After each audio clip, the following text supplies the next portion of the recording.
लोकसभा चुनाव के बीच केंद्रीय गृह मंत्री अमित शाह ने एक बड़ा बयान दे दिया है।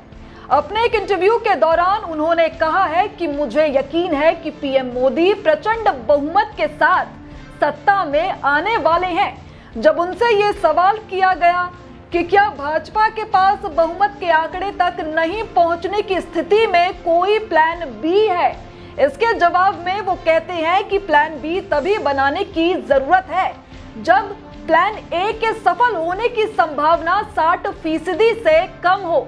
शाह ने आगे कहा कि पूरा देश चाहता है कि ये देश सुरक्षित हो, पूरी दुनिया में देश का सम्मान बढ़े, ये देश समृद्ध हो, ये देश आत्मनिर्भर हो, ये देश विकसित भारत बने और हर भारतीय, चाहे वो सबसे गरीब हो या सबसे अमीर, सभी मानते हैं कि 10 साल में दुनिया में भारत का सम्मान बढ़ा है। हमें 400 सीट जरूर चाहिए क्योंकि देश की सीमा मजबूत करनी है।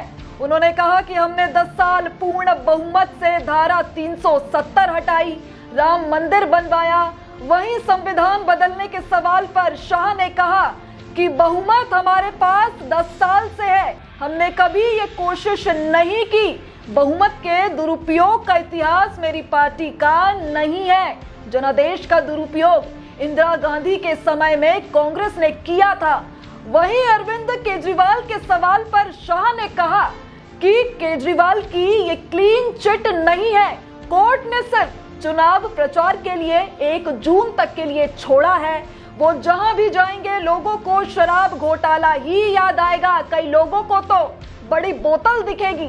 इसके अलावा शाह ने उड़ीसा और कश्मीर को लेकर भी बड़ी बातें कही है। उन्होंने कहा कि उड़ीसा में सरकार बदलने जा रही है।